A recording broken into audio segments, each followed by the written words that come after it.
بسم اللہ الرحمن الرحیم۔ السلام علیکم۔ غامدی صاحب کے ساتھ ہفتہ وار سوالو آپ کی براہ راست نشست کو لے کر ایک دفعہ پھر حاضر خدمت ہیں۔ آغاز کرتے ہیں غام سے بہت شکریہ آپ کے وقت کا۔ مسلمانوں کی تاریخ کے ایک مارکۃ الآراء مسئلے، بہت ہی حساس موضوع جس پر بہت ہی گروہ بندی ہے، لوگ بڑی شدت سے اپنے اپنے مواقف پر ڈٹے ہوئے ہیں، جمے ہوئے ہیں۔ آپ سے ہم استفادہ کر رہے تھے، پوچھا یہ جاتا ہے کہ جو صحابہ کرام میں سے دو بڑی شخصیات سیدنا علی رضی اللہ تعالیٰ عنہ اور سیدنا امیر معاویہ کے درمیان جو نزاع ہوا، اس میں حق پر کون تھا؟ سیدنا عثمان کے رخصت ہونے کے بعد جو خلافت کا انعقاد ہوا اس کی کیا نوعیت تھی؟ کل 4 سوالات ہم آپ سے پوچھنا چاہ رہے تھے، اور اس کے بعد 2 سوالات ابھی باقی ہیں کہ سیدنا امیر معاویہ نے جب یزید کو خلافت کے عہدے پر برجمان کیا، اس کی دینی اخلاقی سیاسی نوعیت کیا تھی، اور پھر سیدنا حسین نے جب اس سے انکار کیا ہے بیعت لینے سے، اس کو آپ کیسے دیکھتے ہیں؟ ان 2 سوالوں کو ہم نے ذرا مؤخر کیا اور رک کر آپ کے ابتدائی موقف پر جو پہلے 2 سوالوں پہ تھے کچھ سوالات آپ کے سامنے رکھے۔ وہ سوالات کیا تھے؟ وہ سوالات یہ تھے کہ جو آپ بہت ہی اصرار سے کہتے ہیں کہ دین نے تو طریقہ جو بیان کیا ہے وہ تو امرہم شورا بینہم کے تحت ہے۔ ہم نے آپ سے پوچھا تھا کہ یہ رسول اللہ صلی اللہ علیہ وسلم کے عہد میں یہ اصول کہاں نظر آتا ہے؟ صحابہ کرام میں سے جو خلفائے راشدین پہلے مقرر ہوئے، ان کے انتقال اقتدار کے وقت یہ اصول کیسے کار فرما تھا، اس کو بیان کیجیے گا۔ ایک اور سوال میں آج شامل کر کے چاہوں گا کہ پچھلی گفتگو سے آپ اس بات کو جوڑ دیں۔ سیدنا امیر معاویہ اور سیدنا علی کے مابین جو صورتحال تھی، آپ نے ایک زاویہ نظر بتایا کہ معاملات کو کیسے دیکھنا چاہیے۔ کہا یہ جاتا ہے کہ اگر کسی معاملے میں خود رسالت مآب صلی اللہ علیہ وسلم فیصلہ کرتے تو اس کے بعد کیا چیز باقی رہ جاتی ہے؟ رسول اللہ صلی اللہ علیہ وسلم نے فرمایا ہے، احادیث کی کتابوں میں آیا ہے کہ عمار کو ایک باغی گروہ قتل کرے گا۔ ہم یہ جانتے ہیں کہ عمار بن یاسر نے جب جنگ میں شامل ہوئے تو کس نے ان کو قتل کیا؟ تو اس روایت کی بنیاد پر جب بات بالکل واضح ہے تو پھر یہ بحث باقی کیسے رہ جاتی ہے کہ سیدنا امیر معاویہ کے اقدام کی نوعیت کیا تھی؟ آغاز کیجیے گا اور بتائیے گا کہ رسول اللہ صلی اللہ علیہ وسلم کے دنیا سے رخصت ہو جانے کے بعد قرآن مجید کے اس اصول پر کیسے عمل ہوا تھا؟ میں اس سوال کے جواب میں یہ بات تو عرض کر چکا کہ خود رسالت مآب صلی اللہ علیہ وسلم نے جمہوری اصول کی کیسے ہمیشہ رعایت فرمائی۔ میں نے یہ عرض کر دیا تھا کہ اگرچہ اللہ کے پیغمبر کی حیثیت سے آپ اس کے پابند نہیں تھے، اللہ تعالیٰ کا جو کچھ دین آپ کو دیا گیا تھا وہ آپ کو لوگوں کو پہنچانا تھا، اس کا تعلق حق و باطل سے تھا، اس لیے وہاں ظاہر ہے کہ کسی کی بات ماننے کا بھی کوئی سوال نہیں تھا۔ لیکن سیاسی معاملات میں، تدابیر میں یہ بات میں نے واضح کر دی تھی کہ خود رسول اللہ صلی اللہ علیہ وسلم نے بھی ہمیشہ یہ چیز ملحوظ رکھی کہ اکثریت کی رائے کی پیروی کی جائے، اسی کے مطابق فیصلے کیے جائے۔ چنانچہ ہم یہاں تک پہنچ گئے تھے کہ جب آپ نے دیکھا کہ اب آپ دنیا سے رخصت ہونے والے ہیں تو اس موقع پر انصار اور مہاجرین قریش دونوں کو بلا کر اپنے بعد انتقال اقتدار کے بارے میں یہ فیصلہ سنا دیا کہ 2 جماعتیں ہیں اس وقت۔ انصار کی جماعت ہے، انصار کی جماعت کو مدینے میں بہت اثر و رسوخ حاصل تھا، انہی کے رہنما تھے جنہوں نے رسالت مآب صلی اللہ علیہ وسلم کو دعوت دی تھی، انہی کی دعوت پر آپ تشریف لائے تھے۔ اگر یہ ریاست، جس کو آپ ریاست مدینہ بھی کہتے ہیں، اگر یہ مدینہ ہی کے حدود میں ہوتی اور رسول اللہ صلی اللہ علیہ وسلم دنیا سے جاتے تو انصاری اس کے حقدار تھے کہ اقتدار ان کو منتقل کر دیا جاتا، اسی اصول پر کہ امرہم شورا بینہم۔ لیکن فتح مکہ کے بعد سیاسی صورتحال میں بہت بڑی تبدیلی آ گئی، یعنی اب یہ ریاست مدینہ کے حدود تک نہیں رہی، اب یہ یثرب سے 100-200 کلومیٹر کے فاصلے تک بھی نہیں رہی، پورا جزیرہ نمائے عرب اس کے حدود میں شامل ہو گیا۔ اور یہ بھی معلوم ہے کہ اگرچہ لوگ زیادہ تر مفتوح ہوئے تھے لیکن اللہ تعالیٰ کی عنایت سے یدخلون فی دین اللہ افواجا کی صورت پیدا ہو گئی، یعنی بہت بڑی تعداد میں لوگ مسلمان ہو گئے۔ اور قرآن مجید یہ اعلان کر چکا تھا کہ جب لوگ اسلام قبول کر لیں تو فاخوانکم فی الدین، پھر ان کے سیاسی حقوق میں کوئی فرق نہیں کیا جا سکتا۔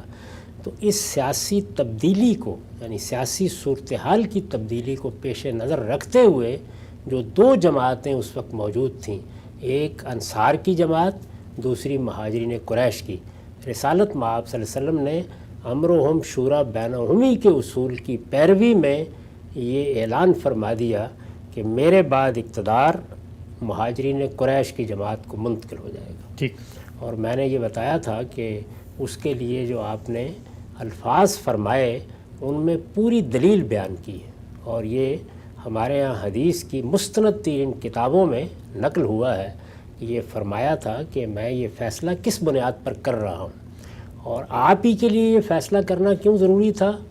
میں یہ بھی عرض کر چکا کہ زمانہ وہ تھا کہ اس میں آپ انتخابات تو نہیں کرا سکتے تھے، اگر آپ کے فوراً بعد نزاعات پیدا ہو جاتے تو کیا صورت بنتی اس کا اندازہ ہی کیا جا سکتا ہے، کیونکہ جب یہ ہوئے سیدنا عثمان کی شہادت کے موقع پر تو پھر کیا ہوا اسی پر ہم گفتگو کر رہے ہیں۔ تو جو کچھ آپ نے فرمایا اس کے بالکل مطابق ہی معاملات ہونا تھے، لیکن پھر وہ حادثہ ہو گیا کہ جیسے ہی لوگوں کو یہ معلوم ہوا کہ رسول اللہ صلی اللہ علیہ وسلم دنیا سے رخصت ہو گئے ہیں، تو جس اندیشے کو سامنے رکھ کر یہ بات کہی گئی تھی وہ ظاہر ہو گیا، اور وہ ظاہر ہو گیا اس طرح ظاہر ہو گیا کہ سقیفہ بنی ساعدہ میں اچانک اطلاع ملی کہ انصار بیٹھے ہوئے ہیں، ان کے بڑے بڑے رہنما بھی وہاں موجود ہیں، خاص طور پر سعد بن عبادہ رضی اللہ عنہ، جن کی بڑی خدمات ہیں غیر معمولی، جن کی حیثیت بھی بہت غیر معمولی تھی۔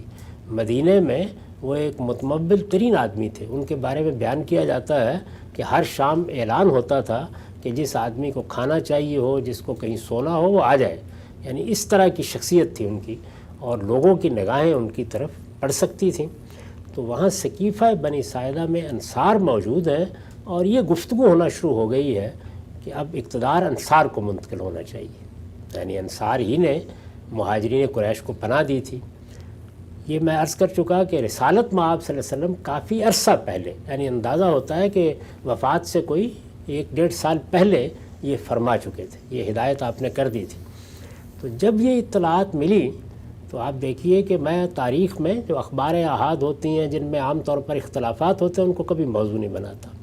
یہ وہ تاریخ ہے کہ جو آپ کسی بھی کتاب کو اٹھائیں گے تو آپ کو مل جائے گی۔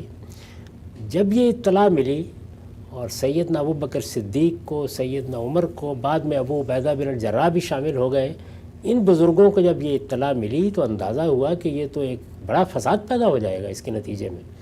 تو یہ فوراً وہاں پہنچے، اور وہاں پر جو تقریریں ہوئیں، ظاہر ہے کہ ان سب کو میں اس وقت نہیں سناؤں گا آپ کو، تاہم سیدنا ابو بکر صدیق نے اس موقع پر جو تقریر کی اس میں انہوں نے سعد بن عبادہ کو خطاب کر کے یہ پوچھا ہے کہ کیا آپ کو یاد نہیں کہ یہ فیصلہ رسول اللہ فرما چکے ہیں؟ اچھا، یعنی اسی کا حوالہ دیا انہوں نے، وہ پوری بات بیان کی کہ میرے بعد رسول اللہ صلی اللہ علیہ وسلم نے یہ فرمایا تھا کہ اقتدار مہاجرین قریش کو منتقل ہوگا، الائمۃ من قریش، انصار کو خطاب کر کے یہ کہا تھا کہ قدموا قریشا ولا تقدموها، تم لوگ پیچھے ہٹ جاؤ گے اور یہ اقتدار قریش ہی کے سپرد کرو گے۔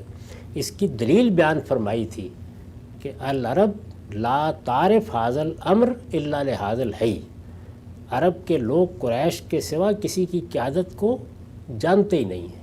یہ فرمایا تھا کہ اکثریت انہی کی پیروی کرتی ہے، مسلمہم لمسلمہم و کافرہم لکافرہم، اور اس میں الفاظ یہ تھے کہ الناس تبع لقریش، یعنی قریش کی قیادت ہی پورے عرب میں مانی جاتی ہے، لوگ انہی کے پیچھے ہیں اور انہی کو اپنا رہنما یا اپنا لیڈر سمجھتے ہیں۔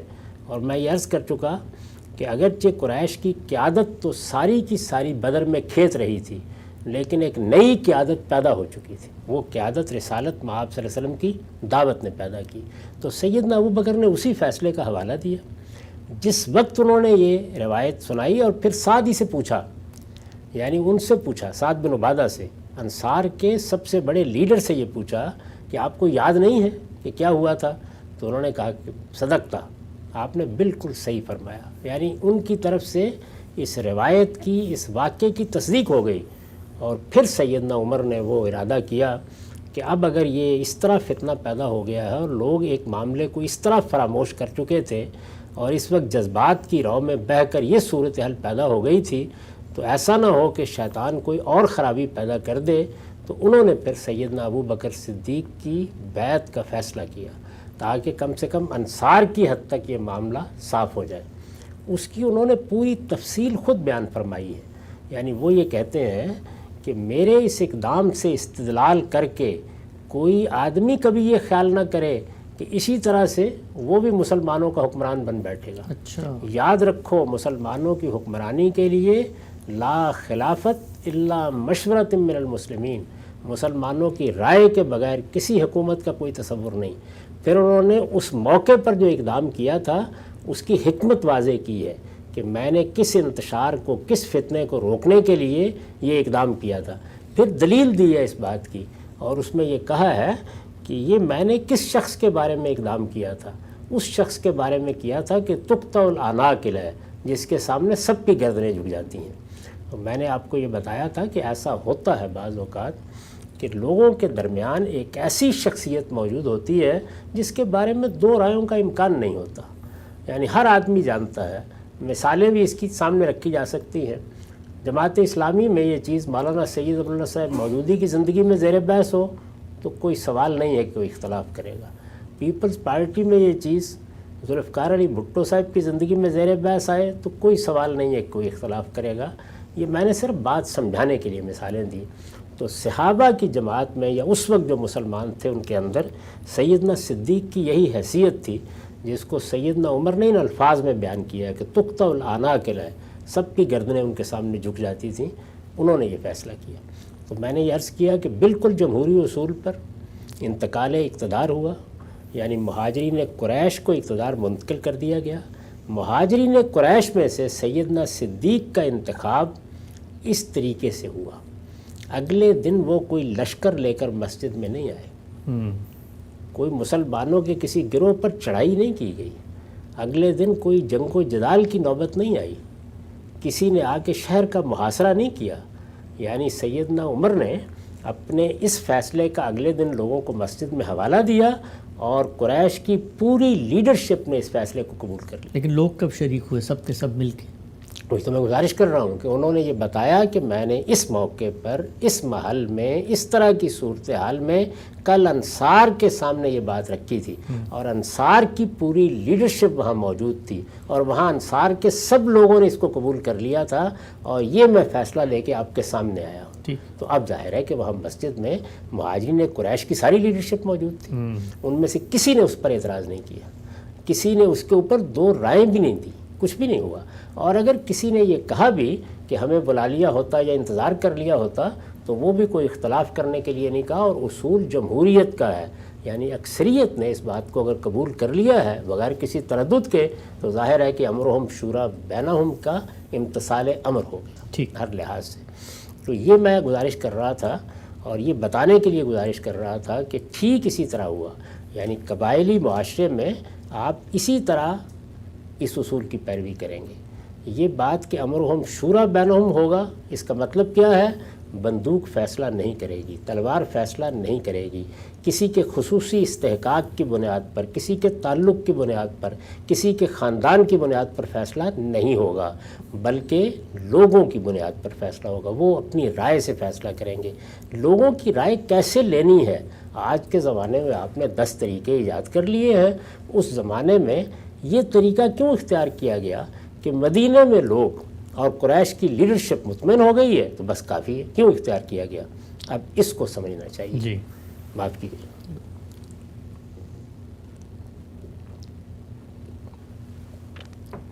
رسول اللہ صلی اللہ علیہ وسلم کی جب دعوت برپا ہوئی تو یہ آپ جانتے ہیں، اور قرآن مجید کی روشنی میں جانتے ہیں کہ آپ ہجرت کر کے یثرب آ گئے۔ یہ ریاست جس کو آپ مدینہ کی ریاست کہتے ہیں، یہ اسی یثرب کے شہر میں قائم ہوئی۔ اس میں انصار موجود تھے، انصار کے لیڈر موجود تھے، ان کے رہنما موجود تھے۔ ہم ان میں سے بڑے بڑے لوگوں کے ناموں سے واقف ہیں، وہاں کی سیاسی صورتحال کیا تھی، اس میں یہود کی کیا حیثیت تھی، اس سے بھی جانتے ہیں۔ رسالت مآب صلی اللہ علیہ وسلم کی اس دعوت کے نتیجے میں ایک طرف لوگ ایمان لاتے چلے گئے، اور سب ایمان لانے والوں کو پابند کیا گیا کہ وہ اگر مسلمانوں کے اس نظم سیاسی کا حصہ بننا چاہتے ہیں اور برابر کی حیثیت میں اس میں شامل ہونا چاہتے ہیں تو سب مدینہ ہجرت کریں۔ یعنی ہجرت لازم کر دی گئی۔ تو مسلمانوں میں سے جس شخص نے بھی ایمان قبول کیا اور اس کی کوئی حیثیت تھی، وہ اپنا وطن چھوڑ سکتا تھا، وہ سب کے سب لوگ مدینہ آنے لگ گئے۔ وہیں وہ نئی لیڈرشپ پیدا ہوئی، یعنی قریش، حضور نے فرمایا تھا نا کہ الناس تبع لقریش مسلمہم لمسلمہم وکافرہم لکافرہم، یعنی کفر میں بھی لوگ قریشی کی قیادت کو مانتے تھے اور ایمان لانے کے بعد بھی قیادت انہی کے پاس رہی ہے۔ قرآن نے اسی اصول پر قریش کو سورہ توبہ میں ائمۃ الکفر کہا ہے، یعنی یہ کفر کے ائمہ ہیں، اور یہاں کیا الفاظ تھے؟ الائمۃ من قریش.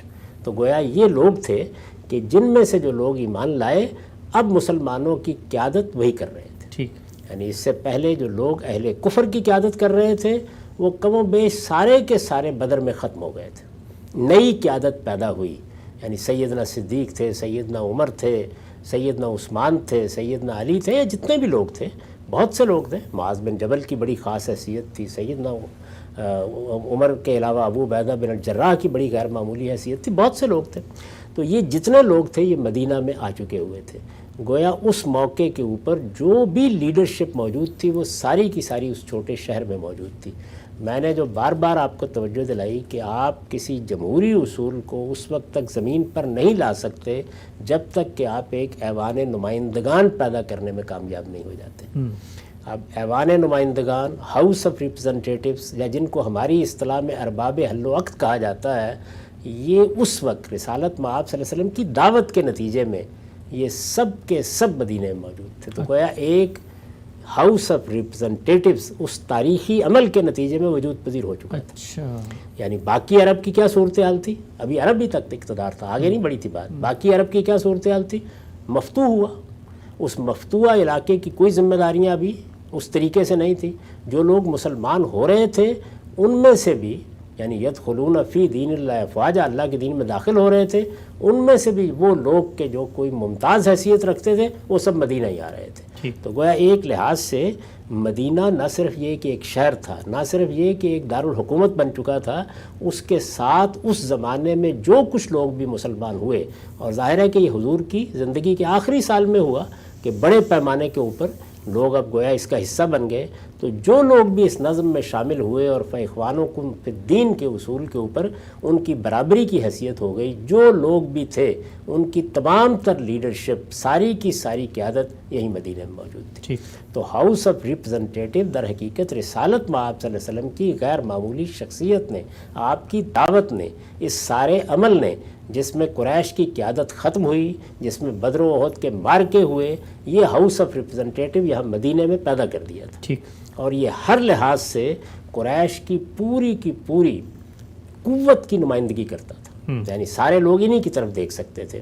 یہ لوگ تھے کہ جنہوں نے اگلے دن جب سیدنا عمر نے آ کے اپنے فیصلے کے بارے میں ان کو بتایا، تو یہ لوگ تھے، یہ لیڈرشپ تھی جنہوں نے سیدنا صدیق کی قیادت کو قبول کیا. یعنی کوئی تلواریں لے کر نہیں آیا، کوئی اسی لشکر نے آ کر حملہ نہیں کیا، کچھ لوگوں نے آ کر کسی شہر کے اوپر طاقت نہیں کر دی، بلکہ ایک بات جو ہوئی اس کا حوالہ دے کر کہ سقیفہ میں یہ واقعہ ہوا ہے، انہوں نے اپنی رائے بیان کی، اور اس کے بعد لوگوں نے، مہاجرین قریش کے لیڈروں نے آزادانہ فضا میں ان کی بیعت کی. اچھا، یہاں ایک سوال ذہن میں آتا ہے.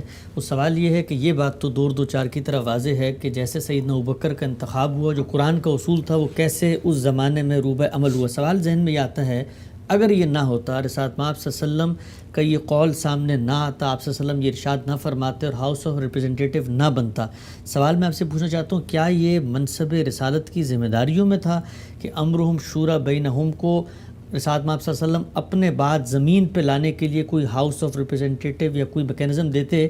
کیا اگر آپ ایسا نہ کرتے تو کیا یہ کوئی دین کا جو اصول تھا اس میں ان کے اوپر کوئی انہوں نے کمی کی؟ یہ ہرگز آپ کے لیے ضروری نہیں تھا. یعنی یہ اس کا کوئی تعلق اس سے نہیں. دین نے اپنا اصول واضح کر دیا تھا کہ امرہم شورا بینہم.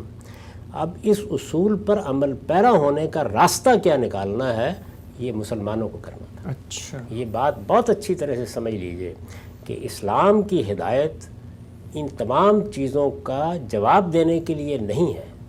وہ تو اصول بتائے گی، جس مقصد کے لیے یہ اصول بتائے گئے ہیں اس کی وضاحت کرے گی. آخرت کی دعوت جس پر اسلام مبنی ہے اس سے ان کا تعلق واضح کرے گی. تو یہ امرہم شورا بینہم کا اصول بھی اس لیے نہیں بتایا گیا کہ اب کوئی جمہوری نظام قائم کرنا مقصود ہے، اس لیے بتایا گیا کہ مسلمانوں کے مابین سیاست کا معاملہ کسی نزاع کا باعث نہ بن جائے. یہ چیز ان کے تزکیے، ان کی تطہیر اور ان کی پاکیزگی پر اثر انداز ہوگی. تو دین کے مقصد کو سامنے رکھ کر اللہ تعالیٰ نے سورہ شورا میں جب مسلمانوں کے دوسرے اوصاف بیان کیے تو اسی طرح سے اس بات کو بھی بیان کیا اس لیے اس کو بیان کرنا تو ضروری تھا، لیکن اس کے لیے طریقہ کیا اختیار کرنا ہے، ایک مثال سے سمجھیے. یہ بتانا دین کا کام تھا کہ جو ہم قرض پر لوگوں سے منفعت مانگ لیتے ہیں، جس کو آپ سود کہتے ہیں، اخلاقی لحاظ سے اس کی کیا حیثیت ہے. تو بتا دیا کہ یہ بالکل حرام ہے. اب آپ کو مسئلہ درپیش ہوا ہے کہ پھر غیر سودی بینکاری کیسے ہوگی، بہت اہم مثال. یا اسی طرح سے دوسرے ادارے کیسے بنیں گے. یہ دین کا کام نہیں، یہ اب ہم نے کرنا ہے. یہ ان کی ذمہ، یہ مسلمانوں کا کام ہے. یعنی جن کو یہ اخلاقی اصول بتایا گیا اب یہ ان کا کام ہے. یہی اصل میں وہ تعلق ہے جس کو نہ سمجھنے کے نتیجے میں لوگ دین سے وہ تقاضے کرتے ہیں جس کے لیے دین آیا نہیں، اور جو ان کی ذمہ داری ہے اس کا جائزہ نہیں لیتے کہ انہیں کیسے پوری کرنی ہے. تو اس کو ایک نظم میں بدلنے کا کام یہ مسلمانوں نے کرنا تھا. رسالت مآب صلی اللہ علیہ وسلم نے اس کا احساس کرتے ہوئے کہ میرے بعد کوئی ایسا قضیہ نہ پیدا ہو جائے کہ جس مقصد کے لیے یہ ہدایت دی گئی ہے امرہم شورا بینہم، وہ مقصد ہی بالکل فوت ہو کے رہ جائے. ٹھیک. یعنی یہ ایک بڑا حادثہ ہو سکتا تھا. اور چونکہ جماعت وہ کون سی تھی، صحابہ کرام کی جماعت، وہ خیر امت، اگر ان کے مابین یہ جنگ ہو جاتی اور رسالت مآب صلی اللہ علیہ وسلم کے فوراً بعد ہو جاتی، اور وہاں مہاجرین قریش کے مابین اور انصار کے مابین تلواریں کھنچ جاتی، تو آپ اندازہ کر سکتے ہیں کہ مسلمانوں کی تاریخ کیا ہوتی. قرآن کی حفاظت کون کرتا، آگے وہ سلطنت کیسے قائم ہوتی جس کے ذریعے سے یہ سنت جس کو آپ کہتے ہیں یہ مسلمانوں کے اجماع اور تواتر سے منتقل ہوئی ہے. تو گویا یہ اس لیے ناگزیر تھا اور ضروری تھا کہ مسلمانوں کی یہ نظم کی روایت آگے ایک پختہ روایت کی حیثیت سے قائم ہو، اور اس کے ذریعے سے اس جزیرہ نما عرب کی بھی حفاظت ہو جہاں پر توحید کا مرکز قائم کیا گیا ہے، اور اسی طرح باقی بھی.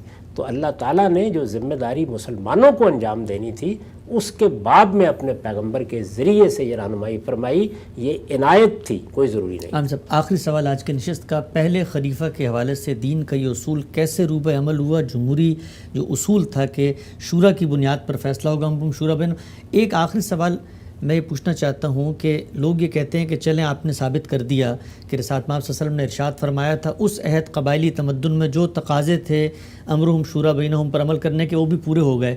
تو اب وہ جو صورتحال ہے، سقیفہ میں لوگ جمع ہوئے، وہ صحابہ کرام تھے، انہوں نے فیصلہ کر دیا، وہ تو ٹھیک ہے، چلیں اس پر ہم آج بھی کھڑے ہوتے ہیں. یہ جو آج کے دور میں مغربی جمہوریت کے ایک ایک بندے سے آپ رائے لیں گے، اس میں پڑھا لکھا بھی ہے، عالم بھی ہے، جاہل بھی ہے، ملحد بھی ہے، سارے راسخ العقیدہ علماء بھی ہیں اور سارے جوہلا، ان سب کو برابر کر کے ان دو سچویشنز کو کیسے پھر ملا؟ میں نے نہیں برابر کیا، اللہ تعالیٰ نے کر دیا. اس معاملے میں بتا دیا ہے، یہ میں اس سے پہلے واضح کر چکا ہوں کہ امرہم شورا بین المسلمین، یعنی یہ معاملہ مسلمانوں کے باہمی مشورے سے ہونا ہے.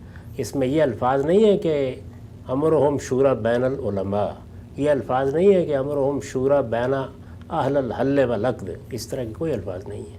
یعنی یہ مسلمانوں کو اختیار دیا گیا ہے اللہ تعالیٰ کی طرف سے کہ ان کی رائے اور ان کے مشورے سے یہ معاملہ ہوگا، اور یہی عقلاً بھی درست ہے.